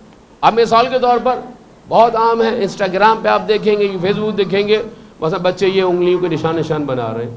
اب تھوڑا سا ان کو تھوڑی سمجھ آئی کہ یہ مثلا شیطان پرست گروہ کا یہ عالمی نشان ہے۔ یہ در حقیقت یوں کہا جائے شیطان کے دو سینگوں کی طرف اشارہ کرتا ہے. اب بچے شروع میں جناب ایکشن دکھا رہے ہیں اور انگلیوں سے جناب اس قسم کی حرکتیں کر رہے ہیں. اب یہ شیطان پرست گروہ ایک گروہ ہے جو شیطان کی پوجا کرتا ہے, پرستش کرتا ہے, عبادت کرتا ہے, اسے خدا سمجھتا ہے. اور نقش و نگار بنانا اور کان میں, ناک میں, بدن کے مختلف حصوں میں جو ہے وہ بالیاں پہننا, ٹھیک ہے جناب, اور نقش و نگار بنانا اور ٹیٹو بنانا اور خاص اسٹائل. وہ اکثر میں کہتا ہوں پہلے زمانے میں بال ہوتے تھے تو ان کو تیل ویل لگا کے بڑا پیار سے بٹھایا جاتا تھا, لیکن آج کل کیا ہے زمانہ تبدیل ہو گیا, جس کے بال زیادہ کھڑے ہوئے ہوں, بے پھیرے ہوں, ایسا لگتا ہے بم پھاڑ دیا. وہ فیشنیبل ہے. پہلے پورے کپڑے پہنے جاتے تھے, اب کپڑے کم پہنے جائیں تو فیشنیبل ہیں. ابھی فلائٹ میں آ رہا تھا تو اچھے بھلا آدمی, بھائی تم باہر نکلے ہو, معذرت کے ساتھ تم شارٹ پہن کے آ رہے ہو. تو کم لباسی جو ہے وہ آج کل کیا ہو گئی ہے, وہ پھٹا ہوا لباس ہو, پینٹ پھٹی بھی ہو تو ماشاءاللہ سے, خواتین کے پائے جو اوپر ہوں تنگ ہو, یہ فیشن وہ فیشن. تو اقدار کیوں تبدیل ہو رہی ہیں؟ کیونکہ اچھوں نے رجسٹ کرنا چھوڑ دیا ہے. ایک ایسی مجھے کلپ دکھایا کہ خواتین کا ایک ایسا لباس آیا, استغفر اللہ, کہ دو بغیر سلے لباس کو خواتین کا لباس بنا کے پیش کیا جا رہا ہے. اب آپ تصور کر سکتے ہیں بغیر سلا لباس کیسے سطر پوشی کر سکتا ہے, باریک لباس مثلا. اب چونکہ چلا ہے نا, شیطانی گروہ دجالی نظام اتنی کوششیں کر رہا ہے کہ ہم سوچتے ہی نہیں. مثلا امام زمانہ آپ کے لیے 5 لاکھ درود کا ہدیہ بھیجا جائے گا, واٹس ایپ پہ درود بھیجا رہا ہے. احمقوں, یہ کوئی 5 لاکھ کا درود واٹس ایپ پہ بھیجنے کا ہے؟ کوئی لکھنے سے کوئی درود ہو جائے گا جب تک کہ آپ اسے تلفظ نہ کریں. ویسے کراچی میں وادی حسین اگر آپ گئے ہوں تو وہاں ریکارڈنگ لگی ہوئی ہے, تلاوت ہو رہی ہے, ماتم ہو رہا ہے, نوحے سلام ہو رہے ہیں, مرثیے پڑھے جا رہے ہیں, زیارتیں پڑھی جا رہی ہیں. اس سے مردے کو کوئی فائدہ ہے یا نہیں ہے؟ عقلی طور پہ بتائیں, نہیں ہے. مردے کو اس ریکارڈنگ سے کوئی فائدہ نہیں. لیکن چل پڑا ہے نا رواج, چلو جی 15 20 25 30 ہزار کا ایک سولر سسٹم لگا دیں گے, مردے کو کوئی فائدہ نہیں ہے. آپ ایسا کریں, پھر آپ نہ آئیں, 50-60 روبوٹ کے لیے آئیں, مجلس میں لا کے بیٹھا دیں, خوب گریہ بھی کریں گے, خوب ماتم بھی کریں گے. وہ مجلس ہو جائے گی. وہ مشینوں سے نہ ریکارڈنگ ہوتی ہے, مشینوں سے نہ مجلس ہوتی ہے. اب چونکہ سلسلہ چل نکلا ہے نا, بہاؤ میں بیٹھ, عقل استعمال نہیں کر رہا ہے. حسینیت مجلس امام حسین اس بہاؤ میں بہتی ہوئی انسانیت کو نجات دینے کا نام ہے. اب فائنل مقابلہ ہونے والا ہے تو دشمن کیا کر رہا ہے؟ تیاری کر رہا ہے, بیکار نہیں بیٹھا ہوا. دجالی نظام کیا کر رہا ہے؟ دجال کسے کہتے ہیں؟ دجال ہیں بہت زیادہ دھوکہ دینے والوں کو, فریب دینے والے کو, صحیح کو غلط, غلط کو صحیح بنا کے پیش کرنے والے کو. جو جنگ صفین میں ہو رہا تھا نہیں, بالکل جو آج ہو رہا ہے سوشل میڈیا کے ذریعے سے, جو آج اب شروع ہو چکا ہے, جس کی کچھ شدبد آپ کو نظر آ رہی, وہ ہے اے آئی, آرٹیفیشل انٹیلیجنس. کل کو میری ویڈیو بنا کے کوئی پیش کر دے کہ آپ کہیں گے مولانا صاحب یہ کر رہے تھے, توجہ کیجیے گا. یہ آئی بہت بڑا فتنہ اگر ترقی کی راہ میں استعمال نہ کیا جائے. اور معمولاً ہوتا ہی ہے, اس قسم کی جتنی چیزیں ہوتی ہیں ان کا مس یوز زیادہ کیا جاتا ہے, بےہودگی زیادہ پھیلائی جاتی ہے. تو دشمن اپنی تیاری کر رہا ہے, دجال اپنی تیاری کر رہا ہے. لہذا اب ہمارا نوجوان جو مثلا بنا کے جو ہے وہ تصویریں کھنچوا رہے, سوچتے نہیں ہیں ہم. تو 1 لاکھ 5 لاکھ درود کا ہدیہ بھیجا جائے گا. وہ اکثر میں کہتا ہوں کہ اس کو اردو میں کیا کہتے ہیں جی؟ ٹھینگا. ٹھینگا کیا ہوتا ہے؟ کچھ نہیں. ارے یار پیسے دے دو, آپ نے یوں کر دیا. انگریز نے آپ کو ماموں بنا دیا, اس کا نام رکھ دیا لائک. آپ لائک کرو اس کو, آپ کے تھمبنیل کا جو نشان ہے آپ کے لائک میں آتا ہے, ڈس لائک یعنی ایسے, لائک یعنی ایسے. اب آپ کہیں گے امام زمانہ ہم آپ کو لائک کریں گے, اس نے ماموں بنایا آپ کو. پتہ نہیں میں اپنی بات پہنچا پا رہا ہوں نہیں پہنچا پا رہا ہوں. بیوقوف بنایا آپ کو. اب ہم پوری قوم لگی پڑی ہے, مولا ہم آپ کو الجزیرہ پہ لائیو دیکھیں گے. الجزیرہ پہ لائیو دیکھو گے کیا فائدہ ہے اسے؟ تاکہ امام کی دست بازو بننا چاہیے. چونکہ دجالی نظام ہے نا, دجالی نظام تمہیں پرواز سے روک رہا ہے. تمہیں امام کے لیے کام کرنے سے روک رہا ہے، مثبت مجالس سے روک رہا ہے، مثبت ایکٹیویٹی سے روک رہا ہے، مثبت انتظار سے روک رہا ہے، وہ انتظار کو ختم نہیں کر سکتا، اس نے کہا منفی انتظار. وہ عزاداری کو ختم نہیں کر سکا، اس نے کہا منفی عزاداری. بدعتیں ایجاد کرو، روایات کو ایسی لے کر آؤ. مولوی کو نہیں برا کہہ سکتے، غلط مولوی لے کر آؤ. غلط ذاکر کو نہیں لا سکتے، اچھے ذاکر کو نہیں ہٹا سکتے. قتل کر کے دیکھا، دھماکے کر کے دیکھا، بمباری کر کے دیکھا، ہر حربہ اپنایا دشمن نے، وہ نہیں کر سکا. اب کیا کیا؟ دوسرے مرحلے پہ آگے اس نے کہا کہ اچھا مولوی مقدس مولوی کو لے آؤ، مجتہد مقدس مجتہد کو لے آؤ، ذاکر مقدس ذاکر کو لے آؤ، نوخان مقدس نوخان کو لے آؤ. یعنی اس روح کو تبدیل کر دو. اب دجال اپنا کام کر، آخری مارکا ہونے والا ہے.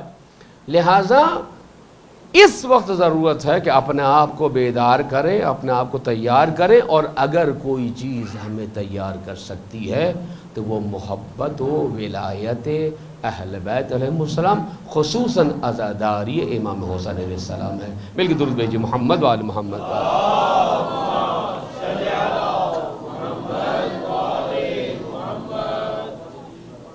لہذا جب آپ کوئی کام کرنے جاتے ہیں تو سب سے پہلی چیز جس کو شیطان ڈسٹرب کرتا ہے وہ کیا ہے؟ آپ کی تھنکنگ پاور. چونکہ میں موٹیویشنل اسپیکر بھی ہوں، اب ظاہر ہے تو اس کا لب و لہجہ میں زیادہ نہیں اپنا سکتا، منبر کا ایک تقدس ہوتا ہے، اس کے حساب سے کچھ بھی نہیں. سب سے پہلے آپ کی مائنڈ سائنس کو ہلائے گا، آپ کی تھنکنگ پاور کو ڈسٹرب کرے گا، آپ کی دیکھنے کے اینگل کو چینج کر دے گا. مثلا فائن آرٹ کی کلاس ہوتی ہے، نقاشی جسے آپ کہتے ہیں، بیچ میں ایک چیز رکھ دی جاتی ہے، مثلا گلدان رکھ دیا. 20 اسٹوڈنٹ ہیں، 20 اسٹوڈنٹ ہیں اور سب اس کو اسکیچ کریں. گلدان کتنا ہے؟ رزلٹ کتنے آئے؟ 20. ہر ایک کا اینگل الگ ہے. وہ چاہے گا کہ اس گلدان کو 20 نہیں کر سکتا، وہ آپ کو ایسی پٹی پڑھائے گا، ایسی تعلیم دے گا جو آج کل دی جا رہی ہے کہ آپ کے دیکھنے کا زاویہ چینج ہو جائے گا. اب اس میں گنجائش میں اس سے زیادہ وارد نہیں ہوں گا کیونکہ بحث مزید خشک نہ ہو جائے، کیونکہ آج چاہتا مزید کچھ اور واقعات جو ہیں وہ آپ کے سامنے عرض کروں. میں صرف یہ کہ وقت بھی تقریباً پورا ہو گیا، بس آخری مثال دے کر اور پھر میں مسائل کی طرف آ جاؤں. حضرت نوح علیہ السلام اور حضرت ہود کا تذکرہ کرنا چاہ رہا تھا، لیکن وہ انشاءاللہ کل عرض کروں گا کہ قوم کیسے ترقی کرتی ہے اور کیسے زوال ہوتا ہے. وہ انشاءاللہ کچھ چیزیں کر چکا تھا کل، اور آج چاہ رہا تھا لیکن آج موقع نہیں ملا. انشاءاللہ کل آپ کی سماعت کی نظر کروں گا. سب سے پہلی چیز جس کو شیطان ڈسٹرب کرے گا وہ ہے آپ کی سوچ، وہ آپ کی فکر. اس کے بعد اگلا مرحلہ در حقیقت نیت کا آتا ہے. بار بار سوچ، بار بار خیال، بار بار کسی چیز کے بارے میں تھنکنگ کیا ہے؟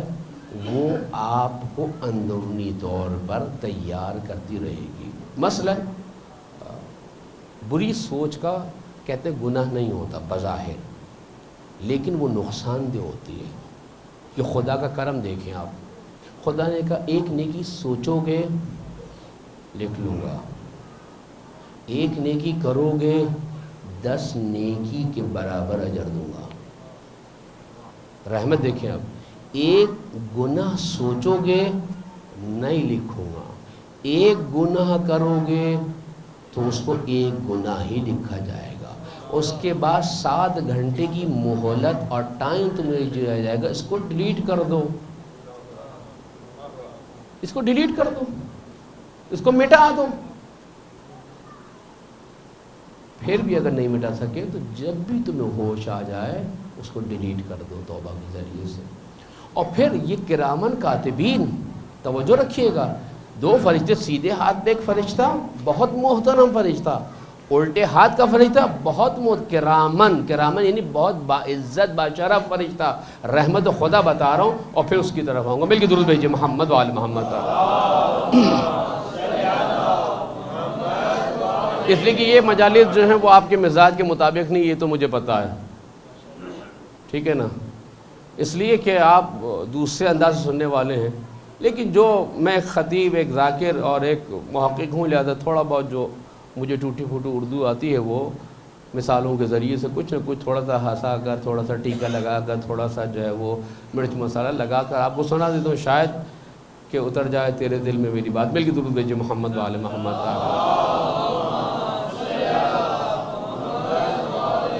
اور کیا بات کہہ رہا تھا میں؟ کرامن کاتبین، ماشاءاللہ، ساتھ ساتھ ہیں، اس کا مطلب ہے کیونکہ بعض اوقات جب آپ اتنے غور سے سن رہے ہوتے تو پتہ نہیں ہوتا میں آپ سے خطاب کر رہا ہوں مومنین سے یا فرشتوں سے۔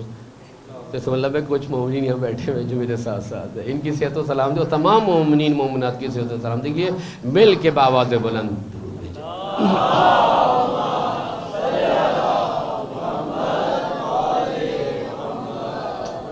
کرامن کاتبین، ایک سیدھے ہاتھ پہ الٹا ہاتھ۔ سیدھے ہاتھ پہ جو فرشتہ ہے وہ آپ کے کیا کام کرتا ہے؟ نیکیاں لکھتا ہے۔ جو الٹے ہاتھ پہ فرشتہ ہے وہ گناہ لکھتا ہے۔ لیکن دیکھیں خدا کتنا کریم ہے، ایسے خدا سے محبت کرنی چاہیے، اس سے دوستی کرنی چاہیے۔ اب جو اس کی ڈیوٹی ختم ہوئی، خدا اس کو اگلے دن نہیں بھیجے گا، اس کی جگہ نیا فرشتہ اپوائنٹ کیا جائے گا۔ پھر اگلے دن صبح سے رات تک وہ چلو جی تمہاری ڈیوٹی ختم، نمبر 2 نمبر 3 نیا فرشتہ آئے گا۔ سیدھے ہاتھ والا فرشتہ ایک ہی ہے کہ جب سے آپ پیدا ہوئے ہیں اور آخری سانس تک آپ کے ساتھ ہے، لیکن یہ فرشتہ بقول علماء کے روزانہ چینج ہوتا ہے۔ کیوں؟ اس لیے کہ جو سیدھے ہاتھ پہ فرشتہ ہے وہ روزانہ دیکھ رہا ہے، زندگی کے پہلے دن سے آپ کے ساتھ ہے، آپ کی نیکیاں لکھ رہا ہے، آپ کے حسنات لکھ رہا ہے، آپ کا ثواب لکھ رہا ہے، آپ کی مجلس لکھ رہا ہے، ماں باپ کی خدمت لکھ رہا ہے، آپ کی تعلیم لکھ رہا ہے، آپ کی تمام حسنات کو لکھ رہا ہے۔ روزانہ کہتا ہے خداوندہ کیا خوبصورت انسان بنایا ہے، کتنا مومن بنایا ہے، کتنا اچھا عزادار بنایا ہے۔ روزانہ مجلس ہے، ماتم ہے، ذکر ہے، ولا ہے، نماز ہے، حجاب ہے، تقوی ہے، پرہیزگاری ہے، حرام سے دوری ہے، حلال سے محبت ہے۔ روزانہ دعا دے رہے خداوندہ آج اس نے یہ کام کیا، آج خدا اس نے ایسا اچھا کام کیا۔ لیکن خدا بار بار الٹے ہاتھ والے کو کیوں تبدیل کر رہا ہے؟ اس لیے کہ اگر اس کو ہمیشہ کے لیے رکھ دیتا تو روزانہ کوس رہا ہوتا، خداوندہ کس کو پیدا کیا، کل اتنا بڑا گناہ کیا تھا پھر بھی تو رزق دے رہا ہے، کل اس سے بڑا گناہ کیا تھا پھر بھی تو اس کو حیات دے رہا ہے۔ تو خدا نے کہا میری رحمت کا تقاضا یہ ہے کہ الٹے ہاتھ کے فرشتے کو تبدیل کرتا رہوں گا تاکہ پچھلا جو فرشتہ چلا گیا اسے اگلے دن کے گناہ معلوم نہ ہو۔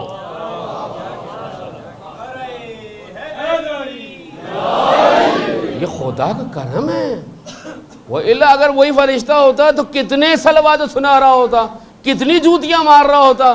خدا کا رزق کھاتے ہو، خدا کی نعمت استعمال کرتے ہو پھر بھی خدا کے خلاف ہو، حسین حسین کرتے ہو پھر بھی بے پردہ ہو، حسین حسین کرتے ہو پھر بھی حسین کی تعلیمات کو رونتے ہو، مجلس میں بھی جاتے ہو، حسین پہ گریہ بھی ہوتا ہے، عباس کا علم بھی اٹھاتے ہو پھر بھی آنکھوں میں گناہ، کانوں میں گناہ، زبان پہ گناہ۔ توجہ رکھیے گا، اب فرشتہ ہے اس کا تو ایک ظرف ہے، ہر کوئی ہر جیسا تو نہیں ہوتا۔ تو سب سے پہلی چیز جو ڈسٹرب کرے گا وہ ہے آپ کی نیت۔ اب یہاں پہ آپ نے آگ جلائی تھوڑی سی لکڑی، کیا کرے گا؟ یہ در و دیوار کو کیا کر دے گا؟ سیاہ کر دے گا، کالا کر دے گا۔ عمارت کو نہیں جلائے گا۔ گندی سوچ، منفی سوچ، گناہ کی سوچ اس آگ کی مانند ہے جو کسی کمرے میں جلائی جائے، اسے جلا کر ختم تو نہیں کرتی لیکن اس کے در و دیوار کو سیاہ کر دیتی ہے، سیاہ کر دیتی ہے۔ دوسرا مرحلہ کیا ہے آپ کی خدمت میں عرض کروں؟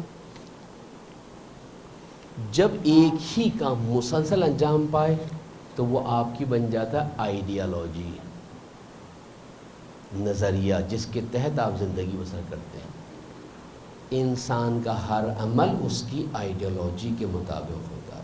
مثلا سادی سی مثال میں تو تھوڑا سی عامیانہ انداز سے نوجوان بچوں کے لیے، آپ گھر میں چائے پی رہے ہیں اور چائے پیتے پیتے آپ نے بے خیالی میں زور سے سپ لیا، چسکی لی تو سڑ کی ایک آواز آئی۔ دوستوں میں کہیں نجی محفل میں کوئی مسئلہ نہیں ہے، کسی مجلس میں چلے گئے، کسی محفل میں شادی میں چلے گئے، بہت آرام سے اپنی نفاست سے اٹھائیں گے، بڑے پیار سے چسکی لیں گے چائے کی، آواز نہیں آئے۔ گھر میں کھانا کھا رہے ہیں، چاول چمچہ پلیٹ ٹکا ٹک ٹکا ٹک آواز آ رہی ہے۔ شادی میں چلے گئے، تھوڑے سے جی جنٹل مین ہو گئے، جی آواز نہیں آئے۔ کسی ہوٹل چلے گئے، پی سی وی سی تو اور زیادہ انگلش بھی جھاڑنے لگ جاتے ہیں، ہم تو مروب ہو جاتے ہیں نا، ہم تو سمجھتے ہیں انگلش بولیں گے تو۔ اچھا ذرا آپ ڈائننگ ٹیبل پہ بیٹھے تھے، کھانا کھا کے اٹھے، زور سے جو ہے نا کرسی پیچھے کی، گڑ گڑ گڑ گڑ گڑ چاروں پیر جو ہے اس کے زمین پہ گھسے، کوئی پرواہ نہیں ہے آپ کو، کرسی وہیں چھوڑ دی۔ لیکن اگر آپ انٹرویو دینے چلے گئے، جاب کے لیے انٹرویو ہے، بہت کہیں گے بیٹھیے، بہت پیار سے، دوست سے کوئی چیز مانگی، یہ لے بھائی، پھینک دیا، وہاں جا کے اپنی فائل جو ہے بہت پیار سے اس کو دیں گے، بہت پیار سے چیئر کو اٹھائیں گے، اس پہ بہت آرام سے بیٹھیں گے، بہت پیار سے اپنی چیئر آگے کریں گے، نہ کسی پائے کی آواز، نہ گڑ گڑاہٹ کی آواز، نہ چڑچڑاہٹ کی آواز۔ چائے آ گئی تو بہت پیار سے چائے پئیں گے۔ نوجوان ایک ہے، گھر میں کچھ اور رویہ تھا، آفس میں ملازمت کے لیے انٹرویو دینے آیا ہے، کچھ اور رویہ ہے۔ یہ دو نوجوان ہیں، دو کریکٹر، نہیں مولانا صاحب کریکٹر تو ایک ہی ہے، یہ وہی ہے جو سڑ کر کے چائے پی رہا تھا، جو کرسی کو ایسے کھینچ رہا تھا، معذرت کھانے کے بعد میدی کی ہوا نکالنے کے لیے جو ہے ڈکار بھی لے رہا تھا، لیکن یہاں پر تھوڑا سا بادب ہو جائیں گے، ٹیشو پیپر کا بھی استعمال ہوگا، بھائی تھوڑا سا مؤدب دکھانا ہے۔ تو یہ دو نوجوان نہیں ہیں، یہ نوجوان ایک ہی ہے، اس کی آئیڈیالوجی مختلف ہو گئی۔ وہاں چونکہ جاب کا معاملہ ہے، لہذا اس جاب کے حصول کی آئیڈیالوجی نے آپ کو مؤدب بنا دیا۔ توجہ کیا آپ نے؟ آئیڈیالوجی، مسلسل کوئی کام انجام پائے وہ بن جاتا ہے آئیڈیالوجی، اور جب وہ آئیڈیالوجی بن جاتا ہے، آپ کا نظریہ بن جاتا ہے، آپ کی خدمت میں عرض کروں تو وہ بن جاتا ہے آپ کی عادت۔ عادت کیا ہوتی ہے؟ عادت ہوتی ہے بغیر سوچے سمجھے کوئی کام کرنا۔ اچھا بھلا انسان ہوگا، محفل میں بیٹھا ہوگا ناخن کھانا شروع کر دے گا، محفل میں بیٹھا ہوگا مثلا اپنے بدن کے ساتھ کھیلنا شروع کر دے گا، محفل میں بیٹھا ہوگا اپنی ٹانگ اور ہاتھ اور پیر کو ہلانا شروع کر دے گا۔ یہ عادت ہے، سوچ نہیں رہا، سمجھ نہیں رہا، کیا کر رہا؟ عادت ہے، بار بار بار بار بار بار کر رہا ہے، عادت ہو گئی۔ یہ عادت جو ہے، یہ آپ کی خدمت میں عرض کروں، اگر انسان میں پختہ ہو جائے تو یہ ملکہ بن جاتی ہے، یعنی کمانڈ حاصل ہو جاتا ہے، اور جس عادت کو کمانڈ حاصل ہو جائے وہ عادت انسان کے بدن اور سوچ کا حصہ بن کر اس کے ساتھ ٹریول کرتی ہے۔ قومیں، انسان کیسے برے بن جاتے ہیں؟ ان مراحل سے، بری سوچ، منفی سوچ، گندی سوچ، گناہ کی سوچ، بار بار بار بار بار بار نیت کی، اقدام کیا، نظریہ بنا، آئیڈیالوجی بنی، عادت بنی، اس کے بعد بن گیا ملکہ، یعنی کمانڈ ہو گئی۔ قومیں ایسے گمراہ ہوتی ہیں، آہستہ آہستہ۔ میں ایک مثال دوں، مثلاً آغا خانیوں میں ایک رسم تھی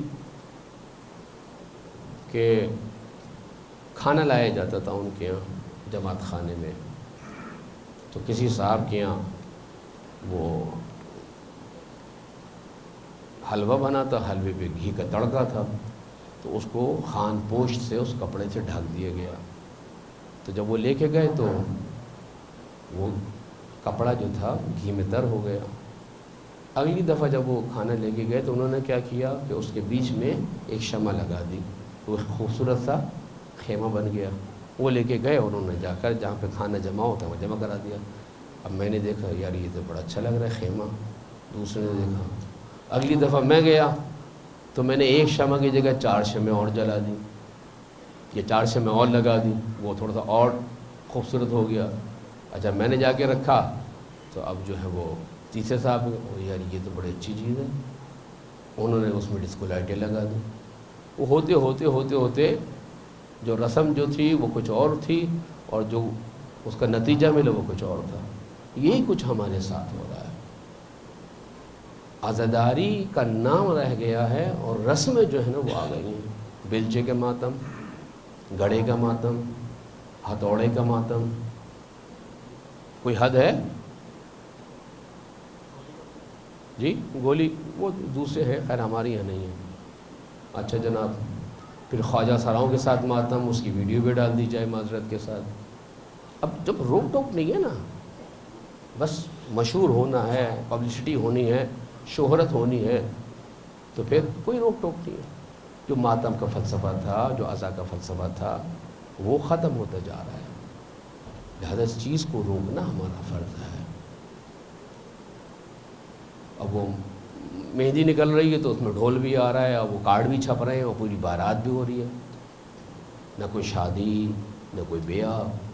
13 سالہ قاسم، نابالغ بچہ، اصلا تصور نہیں ہے امام حسین علیہ السلام سے ایسے بچے کی جو نابالغ ہے، لم یبلغ الحلم، جو سن بلوغ کو نہیں پہنچا۔ جو سن بلوغ کو نہیں پہنچا تو شادی کیسی؟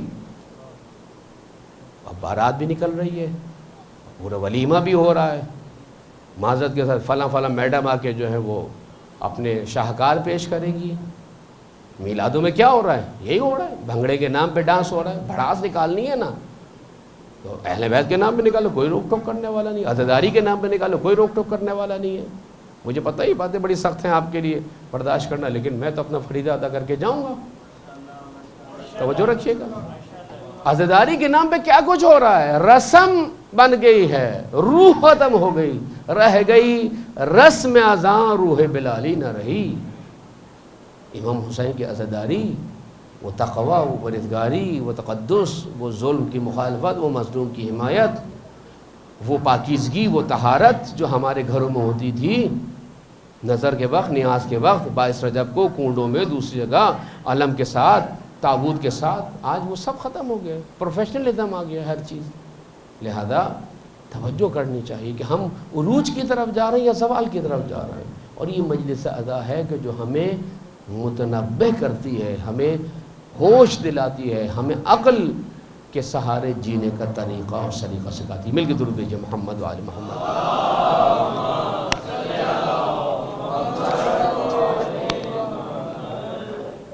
بظاہر تو عزاداری ہو رہی ہے، لیکن کیا واقعاً اس عزاداری سے ہمارا عروج ہے؟ کیا ہم اس کے ذریعے سے کہ جہاں پر گناہ کا فرق مٹ جائے عزاداری میں، وہ گناہ، وہ حرام، وہ بے پردگی کہ جس سے امام حسین جنگ کر رہے ہیں، جس کے لیے امام حسین جہاد کر رہے ہیں کہ خدا کا حلال حلال رہے، خدا کا حرام حرام رہے، اور ہم نے عزاداری کے نام پہ وہ فرق ہی مٹا دیا۔ آیا واقعاً یہ امام حسین کی عزاداری ہے؟ توجہ کیجئے گا، سوچئے کہ ہم کہاں جا رہے ہیں۔ ایک واقعہ ذکر کروں اور آپ کی زحمت تمام کروں۔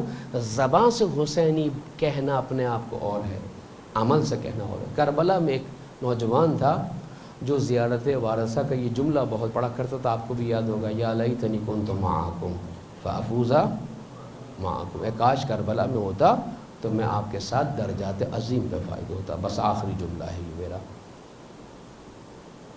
یہ نوجوان یہ کلمہ زیارت وارثہ کا اتنا کہتا تھا، ورد زبان تھا کہ لوگ اس کا نام بھول گئے۔ یا لیتنا ادھر آؤ، جی صاحب یہ کام کر دو، یا لیتنا فلاں جگہ چلے جاؤ ہمارا سامان لے کے، جی صاحب نہ نہیں کہتے تھے، اس کا نام یا لیتنا پڑ گیا تھا۔ اب جو نئے لوگ تھے بازار میں آئے، جنہوں نے دکان لی، وہ کہا یا لیتنا یا لیتنا۔ ایک دن اب یہ صبح سے شام تک آتا یہی کہتا رہتا تھا، یا لیتنا کننا معکم، یا لیتنا کننا، اے کاش کربلا میں ہوتا، مارا جاتا، مولا آپ کے ساتھ درجات عظیم فائد ہوتا۔ ایک دن آیا خاموش، سر جھکائے ہوئے، شرمندہ، افسردہ، نادم، پشیمان۔ پوچھا بھائی آج کیا مسئلہ ہے بھائی تمہارے ساتھ؟ یہ تم تو روزانہ اتنا کہتے، تمہارا نام ہی اللہ اتنا پڑ گیا، آخر وجہ کیا ہے؟ میں کہتا ہوں اگر یہ واقعہ 1% صحیح اور 99% غیر صحیح ہے، پھر بھی مجھے اور آپ کو جگانے کے لیے کافی ہے۔ 1% اور 99% دونوں، 1% بھی صحیح ہو ہے، جبکہ پھر بھی احتمال دے رہا ہوں، امکان دے رہا ہوں کہ اگر 1% صحیح ہے پھر بھی مجھے اور آپ کو جگانے کے لیے کافی ہے کہ ہم کیا کر رہے ہیں۔ اب یہ خاموش لوگوں نے پوچھا بھائی آج وہ ورد زبان کہاں ہے تمہارا ہے، یا لیتنا یا لیتنا؟ اس نے کہا اصل میں نے رات میں خواب دیکھا ہے جس کی وجہ سے مجھے میرے ایمان کی حقیقت پتہ چل گئی۔ یہ میں اپنے لیے بھی کہہ رہا ہوں اور آپ کے لیے بھی کہہ رہا ہوں۔ اگر میں کوئی نصیحت کرتا ہوں پہلے اپنے آپ کو کرتا ہوں۔ مولویوں نے ممبروں سے، خطباء نے ممبروں سے ہمیشہ آئینہ پبلک کو دکھایا ہے، خود نہیں دیکھا. کاش جتنا آئینہ اہل منبر خطبہ عوام کو دکھاتے خود دیکھ لیتے تو شاید امت کی یہ حالت نہ ہوتی جو اس وقت ہے. میں پہلے اپنے آپ کو نصیحت کروں، میں خیر چیک کروں اپنے آپ کو، میں کیوں بڑکیاں ماروں، میں کیوں تیر ماروں، جناب 4 نعرے اور 2 واہ واہ ہو جائے گی اور یہ ہو جائے گا وہ ہو جائے گا. اب جو ہے اس نے کہا مجھے میرے ایمان کی حقیقت پتہ چل گئی. رات خواب میں دیکھا، اب لوگ جمع ہو گئے. کیا خواب دیکھا، کیا خواب دیکھا، بتاؤ. ایک جنب غفیر لگ گیا. اب یہ بیچ چوک میں کھڑا ہو گیا. اس نے کہا رات میں خواب میں دیکھا کہ میں گزر رہا ہوں میدان کربلا کے سامنے سے، امام حسین علیہ السلام نماز کی تیاری کر رہے ہیں. انہوں نے آواز دی مجھے، فرمایا ادھر آؤ. جی مولا، تابع دار، حکمدار، خدمت گزار ہوں آپ کا، مولا نوکر ہوں آپ کا، مولائی ہوں، ماتمی ہوں، بتائیے کیا حکم. کہا کہ دیکھو ہم نماز پڑھ رہے ہیں، تمہاری بڑی آرزو تھی نا تم کربلا میں ہوتے، ہمارے ساتھ شہید ہوتے، درجات عظیم پہ فائز ہوتے. جی مولا ابھی بھی بالکل میری آرزو ہے. اچھا ٹھیک ہے، تم سامنے کھڑے ہو جاؤ نماز کے لیے، ہمارے سامنے سپر بن جاؤ. جی مولا حاضر حاضر. محبت تھی، ولا تھی، تڑپ تھی، کھڑا ہو گیا. اب سامنے سے تیر چلا. اب اس کو تھوڑا سا آپ سلو موشن میں ملاحظہ کریں. اب تیر تو سیکنڈز میں آتا ہے نا، لیکن بعض فیصلے ایسے ہوتے ہیں کہ آپ کو سیکنڈز میں فیصلہ کرنا ہوتا ہے. امام کا جب ظہور ہوگا آواز آئے گی، آپ کو ودن اے سیکنڈ، سیکنڈز نہیں سیکنڈ فیصلہ کرنا ہوگا، جاؤں یا نہ جاؤں. سیکنڈ کے اندر فیصلہ کرنا ہوگا آپ کو، کیونکہ کہا کہ اچانک آواز آئے گی، اعلان نہیں ہوگا، واٹس ایپ نہیں ہوگا، ایس ایم ایس نہیں ہوگا، ای میل نہیں آئے گی، لائیو کوریج نہیں ہوگی. امام کی آواز آئے گی، میں مہدی میرا ظہور ہو گیا. سیکنڈ کے اندر آپ کو فیصلہ کرنا ہوگا. سیکنڈ کے اندر وہ فیصلہ کرے جو سیکنڈ کے اندر حلال حرام سے بچنے کی پریکٹس کرتا رہا ہو. یہ حلال ہے، یہ حرام ہے، یہ جائز ہے، یہ مباح ہے، یہ حسینی ہے، یہ یزیدی ہے، وہی فیصلہ کر سکتا ہے. اب اس نے تیر آ رہا ہے، اس کو تھوڑا سلو موشن میں دیکھیں، کیونکہ میں نے کہا کہ اب تیر آیا اور یہ ہٹ گیا. اب اس کو تھوڑا سلو موشن میں دیکھیں، تیر آ رہا ہے سامنے سے. اب یہ سوچ رہا ہے یہ تیر لگے گا، میں مارا جاؤں گا، میرے بیوی بچے ہیں، کیا ہوگا. ہٹ گیا.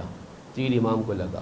جیسے تیر امام کو لگا، محبت تھی، عشق تھا حسین سے، محبت کرتا تھا، لیکن ناقص محبت تھی. پیچھے مڑ کے دیکھا، امام کو تیر لگا. پھر اپنے آپ کو جھنجھوڑا، یہ کیا کیا میں نے، یہ کیا کیا میں نے. پھر کھڑا ہو گیا، اب جو تیر آئے گا میں اپنے سینے پہ لوں گا. پھر دوسرا تیر چلا. پھر دنیا کی محبت آئی، مال دنیا کی محبت آئی، پھر یہ ہٹ گیا. پھر دیکھا کہ امام کو تیر لگا. کئی تیر ایسے لگے، یہ سامنے سے آیا، یہ ہٹا، امام کو لگا. ہر دفعہ جھنجھوڑتا تھا، ہر دفعہ کہتا تھا لعنت ہو تجھ پر، کیا کر رہا ہے تو، موقع ہے حسین کے ساتھ شہید ہونے کا. لیکن دنیا کی محبت، گناہوں کی محبت، گندی سوچ، منفی سوچ آڑے آ گئی. اسی اسنا میں امام نے نماز تمام کی. امام نے کہا کہ تمہارے لیے اتنا کافی ہے کہ تم اپنے زمانے میں کو اے کاش کربلا میں ہوتے تو ہم حسین کے ساتھ مارے جاتے، تو پھر ہم درجات عظیم پہ فائد ہوتے. تم اگر کربلا میں ہوتے تو یہ کرتے.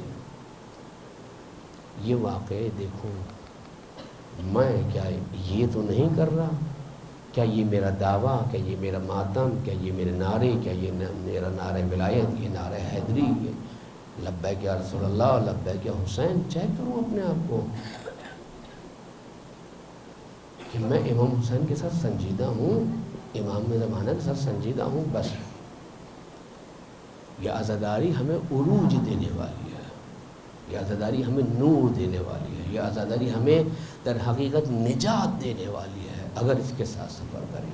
بس حسین کا سفر اس لیے تھا، ارید ان آمر بالمعروف وانہی عن المنکر، میں نیکیوں کا حکم دوں، برائیوں سے روکوں. حسین کا مقصد تو حسین کی عزا کا مقصد بھی وہی ہے جو حسین کا مقصد ہے، کہ برائیوں سے روکا جائے، نیکیوں کا حکم دیا جائے، سیرت ائمہ کا احیاء کیا جائے. اور اس کے لیے حسین ابن علی کربلا میں آئے اور اپنا سب کچھ خدا کی راہ میں قربان کر دیا. اپنا اکبر دے دیا، اپنا اصغر دے دیا. اپنا قاسم دے دیا، اپنے اون محمد قربان کر دی۔ اے خدا تیرے دین سے بڑھ کر نہیں ہے۔ وَإِن كَانَ دِينُ مُحَمَّدٍ لَمْ يَسْتَمْ إِلَّا بِقَتْلِهِ يَا سُيُوفُ قُطْنٍ۔ اگر دین محمدی، شاعر کہتا ہے دین محمدی کا قیام میرے قتل کے بغیر ممکن نہیں تو آؤ تلوار اور مجھے اپنی آغوش میں لے لو۔ یہ ہے حسین ابن علی جو اپنا سب کچھ قربان کر رہا ہے خدا کی بارگاہ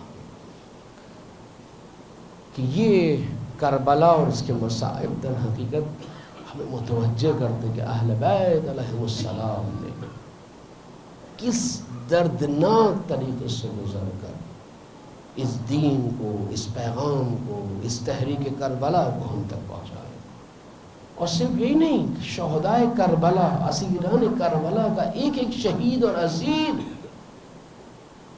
وہ ظلم سہتا رہا۔ بھائی و بہن کی محبت آپ نے سنی ہے، امام حسین کی جناب زینب سلام اللہ علیہ سے محبت دیدنی تھی۔ کیسی محبت کرتے ہیں، کہتے ہیں کہ ضمن عقد مولا علی نے یہ شرط رکھی تھی کہ جہاں حسین جائیں گے زینب جائیں گی۔ آج چاہتا ہوں بھائی اور بہن کو ایک زاویے سے پیش کروں عزیزان، میں چند جملے مسائل پہ شاید گفتگو 2-4 منٹ طولانی ہو جائے، اس کے لیے معذرت چاہتا ہوں۔ جناب زینب کا نکاح ہوا حضرت عبداللہ کے ساتھ۔ رسم یہ تھی کہ کچھ دن بعد لڑکی کو اپنے میکے لایا جاتا تھا، تو کہا گیا کہ جناب زینب کو لائے۔ جناب فضہ کو بھیجا گیا، جناب فضہ گئیں، دیکھا کہ جناب زینب کی آنکھیں سرخ ہیں، رو رو کر برا حال ہے۔ کہا کہ بیوی یہ تو خوشی کے دن ہے، آپ اپنے شوہر کے گھر آئی ہیں اور آپ گریہ کر رہی ہیں، اس گریہ کا سبب کیا؟ کون سا ایسا امر ہے کہ جس نے آپ کو گریہ پہ مجبور کیا؟ سننا چاہیں گے عزیزان گرامی۔ جناب زینب کہتی ہیں میں نے اتنے دن ہو گئے اپنے بھائی حسین کو نہیں دیکھا۔ اللہ اکبر، حسین کو نہیں دیکھا، اتنا گریہ، اللہ اکبر۔ امام حسین کی کربلا کی تکمیل کا نام زینب کبریٰ۔ ایک دن جناب زینب سے امام حسین نے کہا میں آ رہا ہوں، آپ میرا انتظار کیجئے۔ بی بی انتظار کر رہی تھی بیت الشرف میں۔ کچھ دیر گزر گئی، بھائی نہیں آیا، کمرے سے باہر نکلی، صحن میں آ گئی بی بی، صحن میں انتظار کرتی رہی۔ جب حسین نہیں پہنچے تو پھر ایک دفعہ دیوار سے ٹیک لگا کر دھوپ کے اندر بیٹھ گئی، میرا بھائی آئے گا۔ اللہ اکبر۔ تھوڑی دیر میں جناب زینب کی آنکھ لگ گئی، لیکن کچھ دیر بعد آنکھ کھلی تو کچھ ٹھنڈک محسوس کی، دیکھا کوئی کھڑا ہے اور اس نے چادر سے سایہ کیا ہوا ہے۔ اب جو سر اٹھا کے دیکھا حسین ابن علی کھڑے ہیں اور عبا کا دامن پھیلایا ہوا ہے، زینب کبریٰ پر دھوپ نہ آئے۔ جناب زینب کھڑی ہوں گے، بھیا آپ کب ہے؟ کہا کہ تھوڑی دیر ہو گئی۔ بھیا مجھے کیوں نہیں اٹھایا؟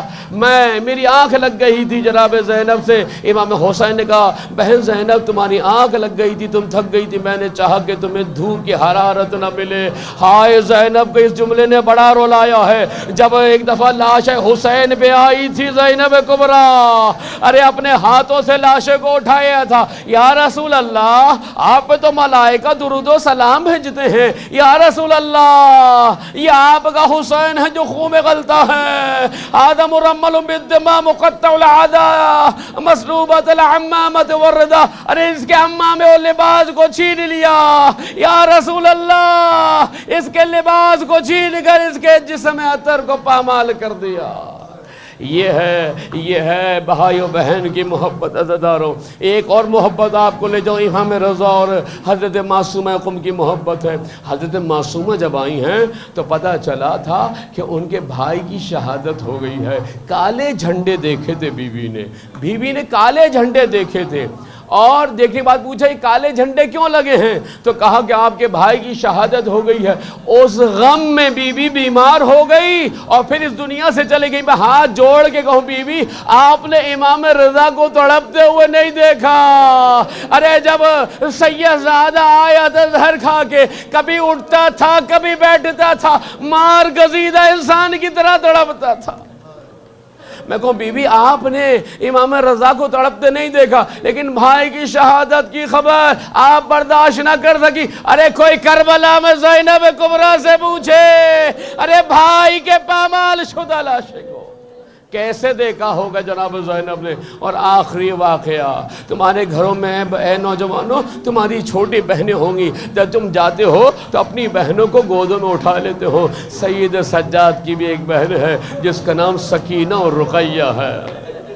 اللہ اکبر, بڑا پیار تھا رقیہ اور سکینہ سے امام سجاد کو, امام حسین کو. امام حسین جب بھی گھر میں آتے تھے رقیہ اور سکینہ دامن سے لپٹ جاتی تھی, بابا ہمیں گود میں لے لو. آپ جب اپنے آفس سے گھر آتے ہو آپ کے چھوٹے بچے آپ سے لپٹ جاتے ہیں, جب آپ گود میں لے لیتے ہو ساری تھکن اتر جاتی ہے. یہ محبت تھی کربلا میں, تو مدینے میں کتنی محبت ہوگی. بس عزادارو, بس عزادارو, بھائی و بہن کی محبت. عزادارو ایک دفعہ جناب سکینہ کو جب تماچے لگے, اور تماچے بھی ایسے لگے کہ ایک جملہ کہتا ہوں میں کہ ہم یہ سنتے رہتے عادی ہو گئے ہیں, لیکن مصائب سننے سے نہیں محسوس کرنے سے گریہ ہوتا ہے.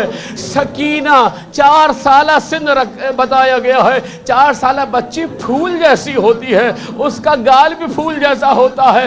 ظالموں نے ہاتھ اٹھایا تھا, ارے بچی کا گال چھوٹا تھا, ظالم کا تماچا بڑا تھا. اجرکم اللہ. اتنے تماچے لگے, اتنے دور مارے گئے. ایک دفعہ دوڑ کر بھیا کی گود میں آگے, بھیا سید سجاد اب مجھ سے تازیانے سہے نہیں جاتے. امام سجاد اپنے آپ کو سکینہ پہ گرا لیتے, ارے سکینہ کے تازیانے بھی سید سجاد کا.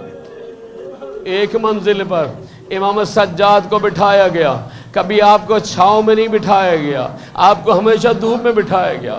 اور امام سجاد کے مصائب میں ایک مصیبت یہ ہے, ایک مصائب یہ ہے کہ تمام بیویوں کو رسن بستہ اونٹوں پر سوار کرنے کے بعد میرے امام کے ہاتھ میں اونٹوں کی مہار دے دی گئی تھی.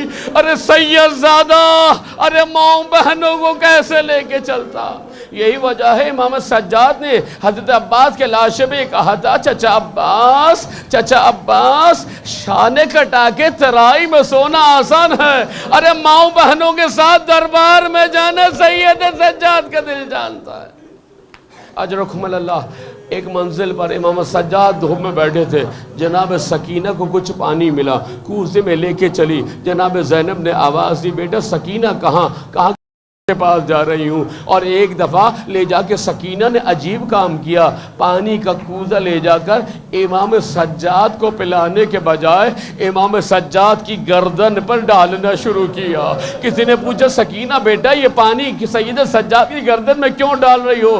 کہا پھوپھی اماں یہ توق قاردار ہے, ارے لوہے کا توق ہے, گرمی میں گرم ہو جاتا ہے, میرے بھائی کا گلا زخمی ہے, ارے پانی ڈال رہی ہوں کچھ دیر کے لیے تاکہ بھیا کو الا لعنت اللہ علی القوم الظالمین وسيعلم الذین ظلموا أي منقلب. مات الحسین.